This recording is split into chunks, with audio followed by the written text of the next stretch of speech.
That foreclosed house down the street from you is becoming an issue in the race for Congress, or rather the thousands of foreclosed homes in our area. Democrats think they have their best chance in years to defeat 7-term Republican Steve Chabot in Cincinnati and western Hamilton County. Local 12 reporter Jeff Hirsh shows us why the housing issue is taking center stage.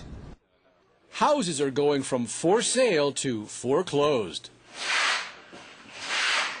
A couple of foreclosed homes here in Price Hill were recently bought by a nonprofit agency to fix up.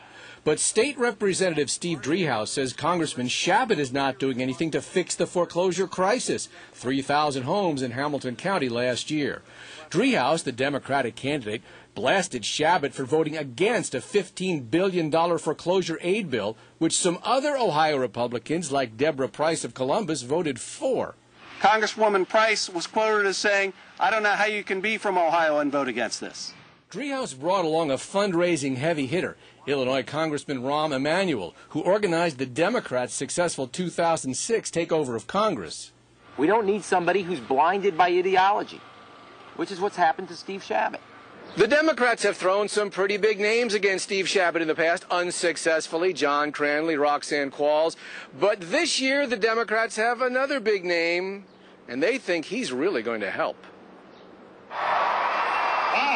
Look at this crowd. Democrats are counting on Barack Obama to attract a crowd of new voters. And we think that with the Democratic turnout, as well as my ability to attract crossover votes on the west side of Cincinnati, that we have a tremendous opportunity. In fact, the Cook Political Report, a well-respected independent analyst, has moved the 1st Congressional District from leans Republican to toss-up, which means issues surrounding houses like this also surround the race for another house, the House of Representatives. Jeff Hirsh, Local 12. Well, Congressman Chabot was out of town, not available to comment. His campaign manager issued a statement, however, saying the housing bill Chabot voted against was actually, quote, a $15 billion bailout to the banks and did nothing to address keeping families in their homes.